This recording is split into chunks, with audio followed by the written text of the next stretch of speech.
Es la Semana Santa.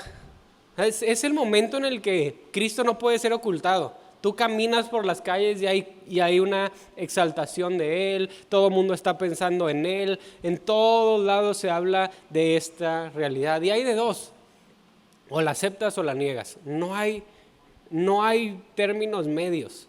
Y nosotros nos juntamos porque celebramos y recordamos que esto es verdad. Jesús vino al mundo, vivió una vida como tú y como yo. Caminó como tú y como yo. Fue tentado como tú y como yo. Pero Él fue perfecto. Él fue justo. Y aún así fue a la cruz. Y tomó en su muerte lo que a ti y a mí nos correspondía. Y luego resucitó. Tengo una Halls, déjenme, ahorita termino de tomarme. Perdón, es que no sabía que iba a pasar tan rápido. Listo. Entonces recordamos a este hombre, recordamos a Jesús. Es ese hombre que no solamente era un hombre y que fue crucificado, que fue llevado como cordero al matadero. Un hombre colgado en un madero, burlado y atacado, llamado el rey de los judíos por sus burladores y por aquellos que lo despreciaban. Pero al tercer día, la historia estaba a punto de cambiar. Hubo un temblor, hubo algo en una magnitud que todos pudieron sentir. La piedra fue removida y la tumba quedó vacía. Dice Lucas 24, y si tú traes tu Biblia física, sácala, y si no, pueden comprar una librería. Es bueno tener una Biblia física, pero en Lucas 24 lo vamos a ir proyectando. Pero si tú tienes una Biblia, nomás quiero tomarme esta pausa porque nadie tuvo una Biblia el día de hoy. Hay muchas verdades ocultas que no podemos decir un domingo. No porque no podamos decirlas, sino porque hay 30 minutos de mensaje.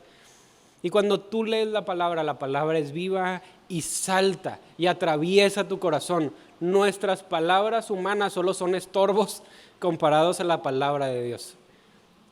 Quiero animarlos, de verdad, tengan una Biblia, ábranla, busquen los versículos. Yo no puedo leer todo Isaías, pero vamos a leer una parte. No puedo leer todo Lucas, pero vamos a leer una parte. Pero tú sí puedes en tu casa. Incluso aquí, si me dejas de poner atención para leer la Biblia, adelante, te va a ir mejor. Bueno, regresando. Lucas 24, después de este temblor, al primer día, el primer día de la semana, al rayar el alba, es decir, al amanecer, las mujeres, Dios ama a las mujeres, los discípulos les valió la vida, pero las mujeres, al amanecer, salió el sol, y lo primero que hicieron es vamos a la tumba. Fueron a la tumba a traer especias para adornar, para ofrecer, porque Jesús había muerto. Y cuando llegan se dan cuenta que hay una piedra que debería de estar en su lugar que no está. Una piedra gigante fue movida y la tumba estaba abierta. Como el gato tuvieron curiosidad. Se metieron a la tumba. Se acercaron y vieron que estaba vacía. La tumba está vacía. Hasta el día de hoy tú puedes ir a Israel y la tumba sigue vacía. Tú puedes pararte, tú puedes verla, tú puedes observar el jardín y puedes ver que la tumba está vacía. Encontraron que la piedra había sido removida del sepulcro y cuando entraron no hallaron el cuerpo del Señor Jesús. La tierra tembló. Las mujeres lo presenciaron y mientras lo veían se volteaban a ver perplejas. Como que sabían pero no entendían, se volteaban a ver y decían, la tumba está vacía. Si fueron a ver la obra es cuando empiezan a decir, vacía, vacía. ¿No fueron a ver la obra ahí? Empiezan a verse pero no entienden. Está vacía la tumba. ¿Qué significa esto? ¿Dónde está? ¿Se lo habrán robado? ¿Habrá desaparecido? ¿Entró un león y se lo comió en la noche? No, está vacía, pero había una piedra. Hay algo que no entendían y en medio de esta plática se aparecen dos ángeles y las voltean a ver como, pues ellos sí sabían. Y les preguntan, ¿por qué buscan entre los muertos al que está vivo? ¿Por qué buscan entre los muertos al que vive? No está aquí. Cristo ha resucitado. Le recuerdan a las mujeres algo que ya sabían. Acuérdense cómo les habló cuando estaba aún en Galilea, diciendo que el Hijo del Hombre debería de ser entregado en manos de hombres pecadores y crucificado al tercer día. Los discípulos estaban en su casa tristes. Las mujeres vieron y no entendían, pero Jesús 3 veces predijo no solo su muerte, sino su resurrección. 3 veces en vida les dijo, miren, esto es lo que va a suceder. Voy a ir a la cruz, va a ser horrible, va a ser terrible. Se va a oscurecer todo durante 3 horas. Los romanos van a entender que acaban de matar a un inocente. Voy a estar ahí, pero al tercer día voy a resucitar. Y todos, sí, y sucede y se les olvida. Pero las mujeres, Dios ama a las mujeres, otra vez, no sé.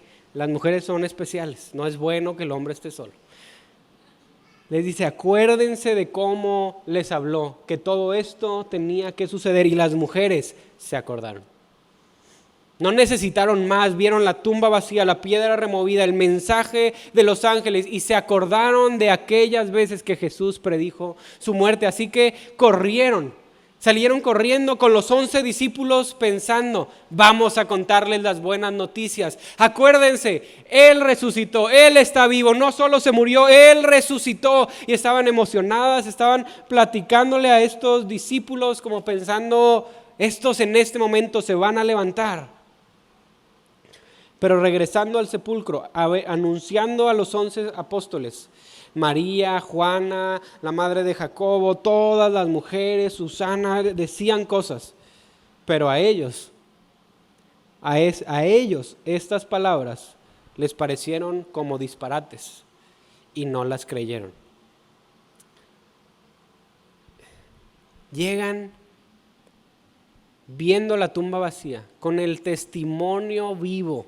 Yo vi la tumba vacía, se me aparecieron 2 ángeles, me dijeron que Cristo ha resucitado. Acuérdense que Él nos dijo que había resucitado, pero los discípulos pensaron que eran puras tonterías.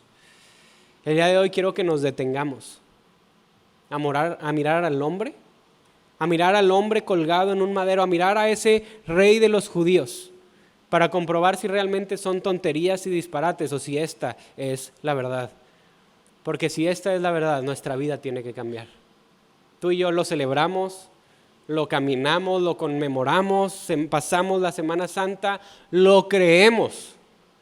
Pero día a día vivimos como si fueran puros disparates, como si fueran puras tonterías.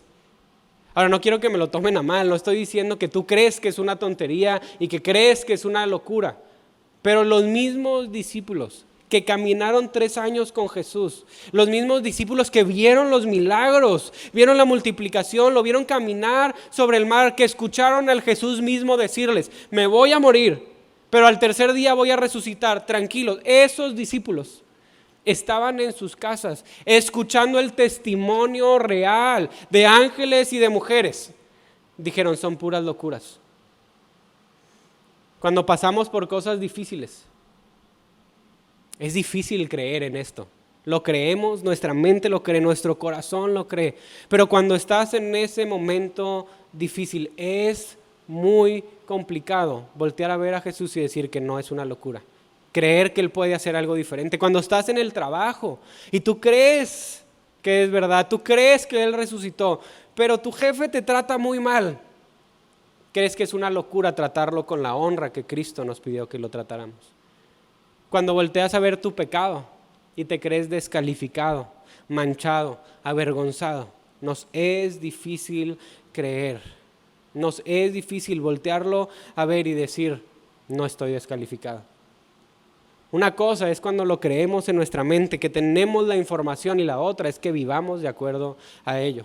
Las mujeres lo vieron y en el momento se acordaron y corrieron a ello. La verdad, aunque conocida y celebrada, debemos de preguntarnos si realmente impacta mi manera de ser, mi manera de vivir, mi manera de entender mi identidad y el propósito por el cual camino en la tierra. Y así fue como las mujeres con un testimonio vivo y verdadero van a los discípulos que debieron entenderlo, pero 2 de ellos salen ese día y se van a un caminar a un lugar que se llama Emaús. Estas personas que tenían un corazón ardiente, vibrante cuando Jesús vivía, hoy iban dejando Jerusalén, caminando a un lugar que significa tibieza. Dejaron el ardor y la llama de Cristo y empezaron a caminar hacia un lugar llamado tibieza. Se empezó a enfriar su corazón. Pero Jesús es bueno. Jesús resucitó.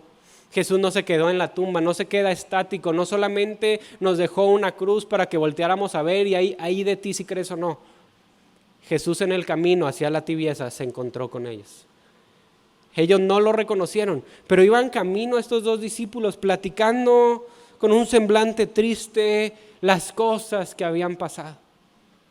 Las mujeres decían que había resucitado, pero pues nosotros creíamos, pero no, y Jesús se aparece, se les une en el camino y les dice, ¿de qué hablan? Y estos 2 como era Jesús, ¿va?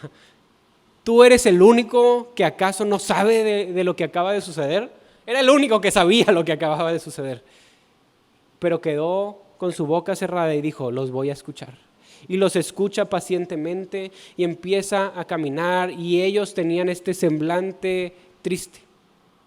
Y le platican, es que vino alguien y creíamos que este era el Mesías, que nos iba a redimir de nuestras cargas, que nos iba a rescatar, que iba a reinar sobre Israel, y van caminando.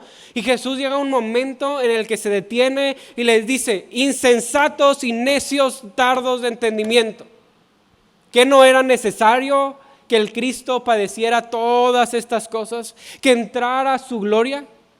Y comenzando por Moisés y por todos los profetas, les explicó lo referente a él en todas las escrituras. Ya tenemos el primer encuentro de Jesús con las mujeres. Acuérdense que no les dije que tenía que suceder. Y una vez más, estos discípulos caminando tristes a un lugar llamado tibieza, se topan con Jesús. Y lo primero que él dice es, ¿qué no tenía que suceder?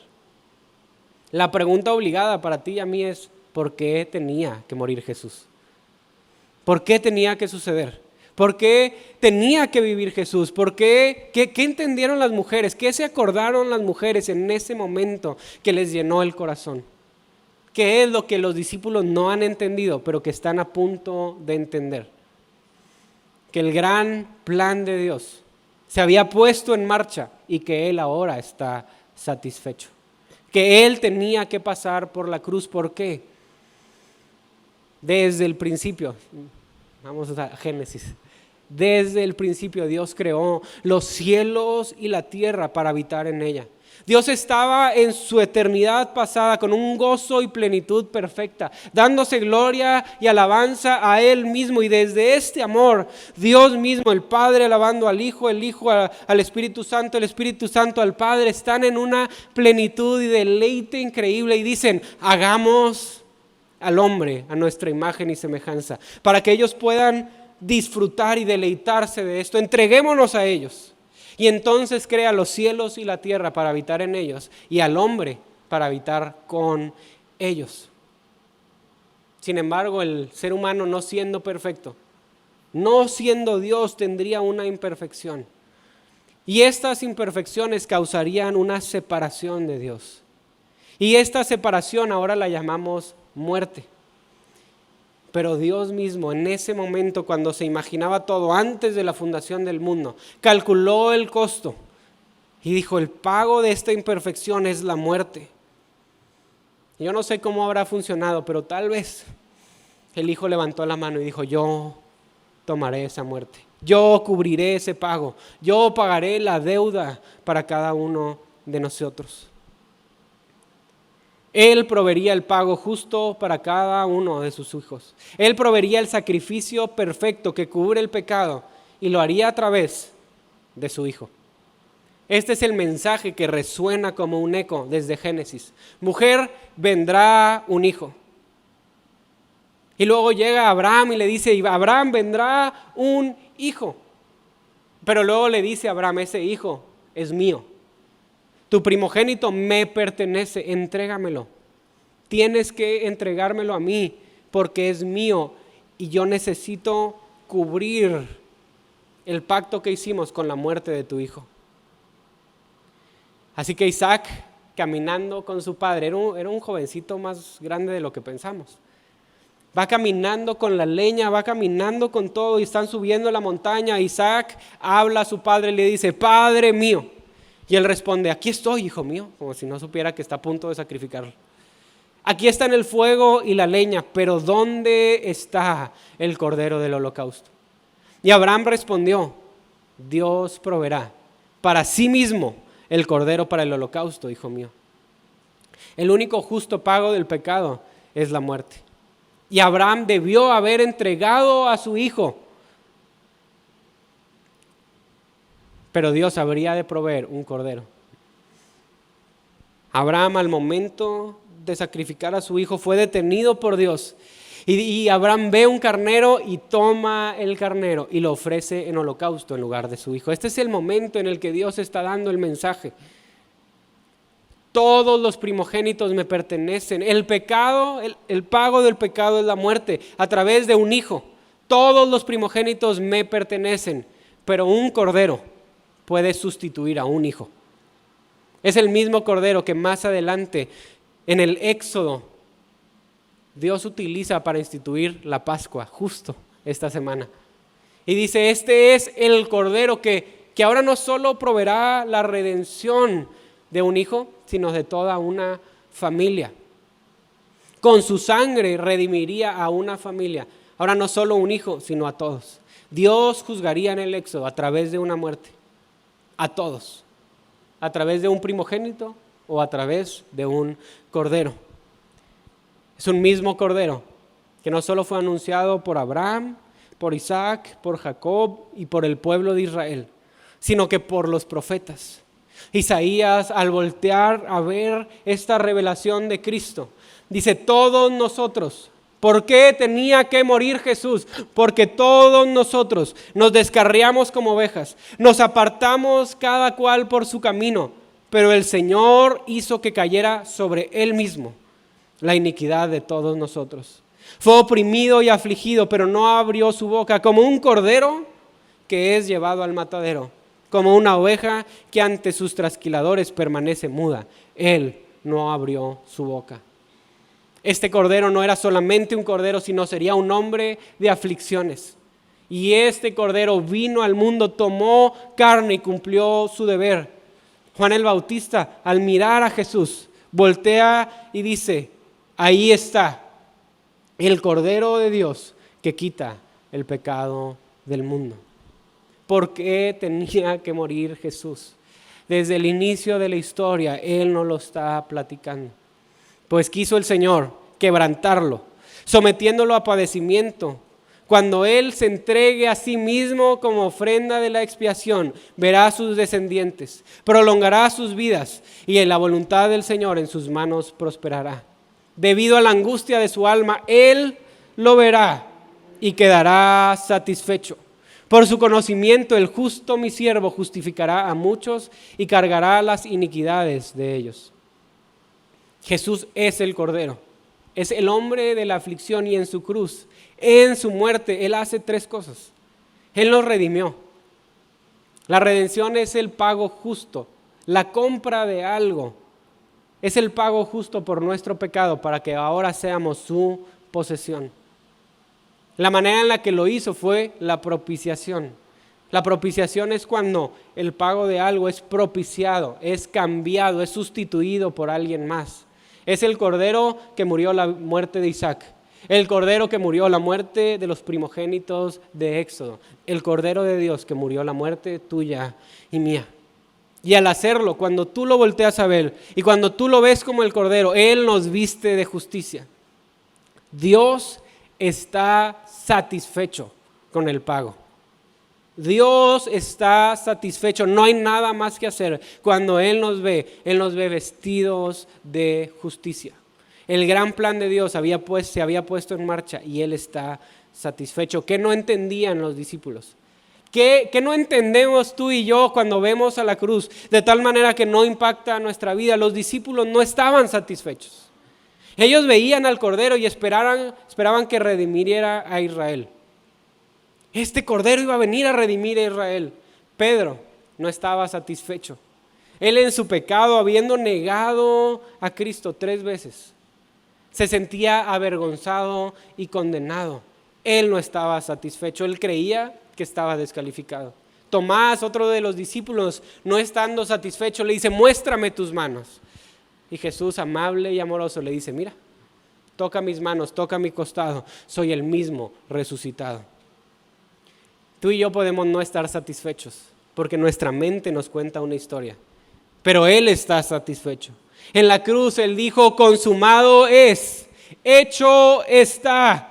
La prueba de que Él está satisfecho es que Él resucitó, es que Él se levantó de los muertos, es que Él es el primero de los frutos de la resurrección, el cual nos promete que un día tú y yo también resucitaremos. Pero ahora Cristo ha resucitado de entre los muertos, primicias de los que durmieron, porque la muerte entró por un hombre, pero también por un hombre vino la resurrección de los muertos. Así como en Adán todos mueren, en Cristo todos somos vivificados. No hay más obra, no hay más cosa, no hay más rito, no hay más nada que tengas que hacer para satisfacer a Dios. Él está satisfecho contigo. Está satisfecho con Pedro, que lo negó 3 veces. Está satisfecho con Tomás, aunque pidió pruebas. Está satisfecho con los hombres que lo necesitaron ver 3 veces resucitado para poder creerle. Él no está trayendo juicio ni ira sobre cada uno de nosotros. Eso ya fue pagado en la cruz. Él no te va a abandonar. Él está satisfecho. Y no hay absolutamente nada que puedas hacer que le quite esa satisfacción. Para que Él te vea con vergüenza, para que Él te vea incompleto, para que Él te vea como tú a veces te ves en el espejo y dices: ¿cómo yo voy a servir en la iglesia? ¿Cómo yo voy a predicar el evangelio? ¿Quién soy yo para traer salvación a mi casa? Tú eres un hijo de Dios redimido por la sangre del Cordero, el hombre que fue colgado en un madero, sellado por el mismo Espíritu Santo, levantado juntamente con Él para ser vivificado. Eso es lo que tú eres. Y Él está completamente satisfecho. En su muerte, Cristo nos perdonó, pero en su resurrección Él nos empodera. Él regresa a estos corazones ardientes, aquellos que van en el camino a la tibieza. Yo me imagino que esto fue lo que les relató Jesús a estos 2 discípulos. Recuerda al Cordero, recuerda al hombre profetizado, recuérdalo. Recuerda que esto tenía que suceder, y mientras le iban platicando, iban recorriendo las escrituras, el corazón de los discípulos en Emaús iba ardiendo, iba palpitando cada vez más, iba encendiéndose una y otra vez, iba tomando vida, iban abriendo sus ojos y Jesús se hace como el que va a pasar de largo. Pero los discípulos lo detienen. Cuando tú tienes un encuentro con Jesús, te va a quedar siempre hambre de más. Siempre va a haber hambre, no lo dejes ir. ¿Por qué les pido que traigan su Biblia? Porque cuando tú tienes un encuentro con su palabra, hay más hambre. Pero tú vas a salir de aquí y vas a irte a comer y vas a ir con tu familia y vamos a olvidar. No te estoy diciendo que te la lleves y digas: no puedo comer porque tengo que leer la palabra. No, pero ábrela en tu casa. Repasa la historia, léela y vas a encontrar pequeños tesoros que Dios tiene no para toda la congregación, pero para ti personalmente. Tesoros que te dicen: estoy satisfecho, que te dicen: yo te veo, yo te acompaño, yo te amo. Así que estos discípulos le dicen: no te vayas. No lo dejan ir, le dicen: quédate, por favor quédate, pasa la noche con nosotros. Y Jesús, como si tuviera algo más que hacer, como si no tuviera algo más que hacer, el Dios del universo resucitado pasó su primer día caminando con unos discípulos. Se sienta a la mesa con ellos. Y de la misma manera que le dijo a las mujeres: acuérdense. Y de la misma manera que les dijo en el camino, acuérdense, el día de hoy iba a ser algo que pidió que hiciéramos en memoria suya. Jesús se sienta a la mesa y toma el pan. Yo me imagino a estos discípulos que ya estaban enamorados, que se habían acordado, que ya en su mente decían, tal vez sí resucitó, tal vez esto es verdad, tal vez las mujeres decían la verdad, tal vez que no son locuras, probablemente no sean tonterías, mi vida no puede continuar igual, ya no puedo ir más a Emaús. Tenía unos planes de tibieza, pero él tiene unos planes en Jerusalén y toma el pan.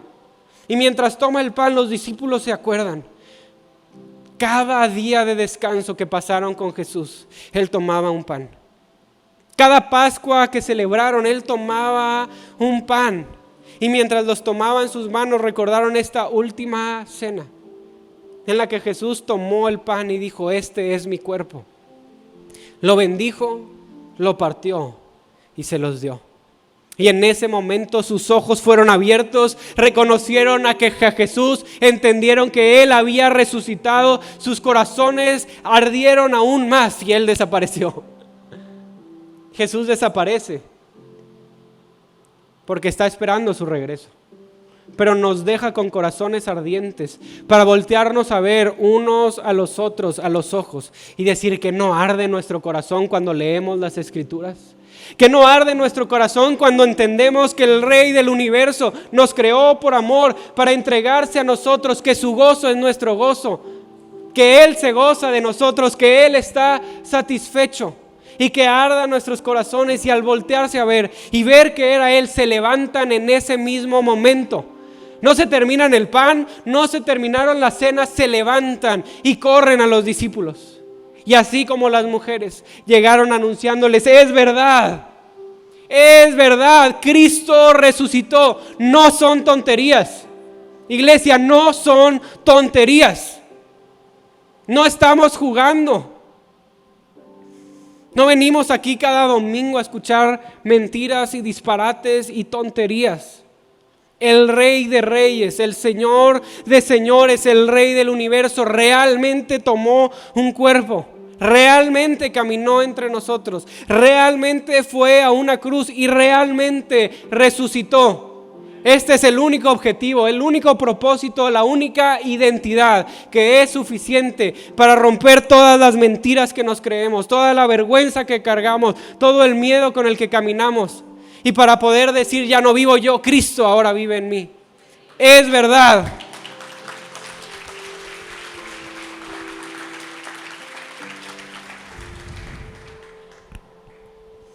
Y llegaron y contaban sus experiencias. Los discípulos en el camino a Emaús somos tú y yo. Cuando la Biblia no deja el nombre explícito de una persona, creo yo que es para que tú insertes el tuyo. Cuando lo pone es Pedro el que se sentía así, está bien. Y podemos entender que podemos sentir, pero cuando no hay un nombre ahí, tú puedes insertar el tuyo y decir, y los discípulos, y Daniel se encontró con Jesús, y abriendo las Escrituras, entendió quién era Jesús, y sentándose en comunión con él, lo vio al partir el pan, y entonces corrió y contó sus experiencias a todos. Recordamos, celebramos y conmemoramos este tipo de cosas. Tenemos fechas y festejos, días de descanso en los que venimos, días de oración en los que venimos para recordar que no son tonterías, para entender cuál ha sido el plan de Dios desde el inicio, para entender que Él pagó con su sangre el pago que nos tocaba para provocar corazones ardientes. Y en medio de la plática de estos discípulos, Jesús se le aparece a todos. Y les dice, Shalom, paz a ustedes, paz entre ustedes, yo soy la paz. Y los voltea a ver y Tomás le dice, a ver, enséñame tus manos, y le enseña sus manos y lo empiezan a ver y les dice, esto es lo que yo les decía. Recuerden, cuando todavía estaba con ustedes, que era necesario que se cumpliera todo lo que sobre mí está escrito en la ley de Moisés, en los profetas y en los salmos. Si vas a leer algo el día de hoy, llega a tu casa y abre el Salmo 22.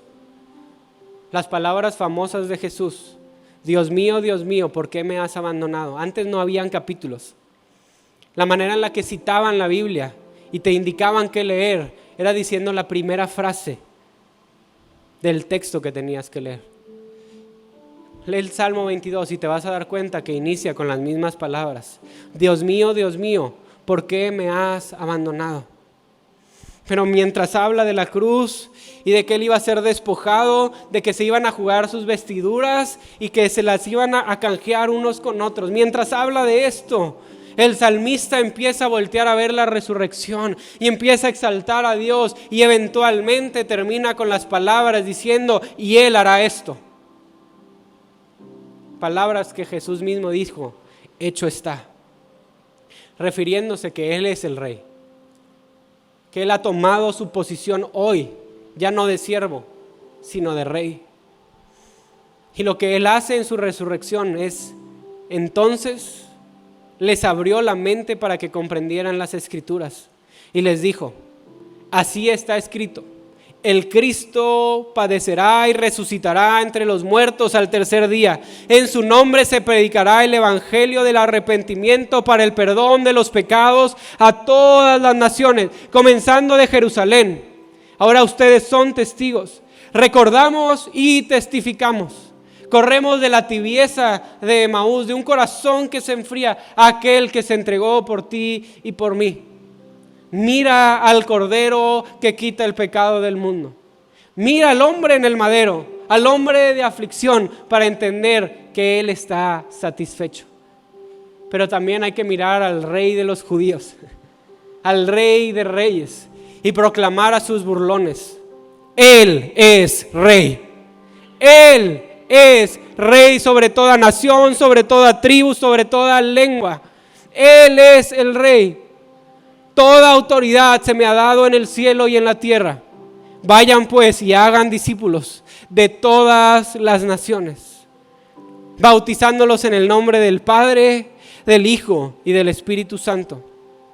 Enséñenles a guardar todo lo que les he mandado y recuerden, yo estoy con ustedes todos los días hasta el fin del mundo. Esto tenía que suceder y ahora esto tiene que suceder. El evangelio debe de ser predicado de corazones ardientes, regresar a casa y predicarlo. No importa si la gente cree que son tonterías y disparates. Tú se los cuentas y como los discípulos, Él los va a encontrar en el camino. Él va a revelarse a través de las Escrituras y al revelarse va a provocar corazones ardientes y van a regresar y van a decir, es verdad, no son locuras, no son disparates, Él ha resucitado, Él es el Cordero, Él es el hombre, Él es el Rey. Vamos a orar para que el Señor nos ayude a entenderlo. Señor, te doy gracias porque desde el inicio tú tienes un plan. Porque desde el inicio nos creaste para habitar con nosotros y hoy estás esperando esto. Señor, revela a cada uno de nosotros tu palabra y tu mensaje. Abre las Escrituras para que podamos entenderla. Y abre nuestro corazón para que podamos tener comunión contigo y partir el pan. Pero Señor, provoca corazones ardientes en cada uno de nosotros. Que al mirar al Cordero entendamos que los pecados han sido perdonados. Que al mirar al hombre entendamos que Él está satisfecho. Pero que al mirar al Rey también salgamos a proclamar que toda autoridad se te ha dado. Y predicar el evangelio y las buenas noticias. Señor, el día de hoy yo me rindo a ti. Rey de reyes, Señor de señores. Ya no vivo yo, sino que Cristo vive en mí y que al mirarme a mí la gente te vea a ti. Señor, te doy tantas gracias en el nombre de Jesús. Amén.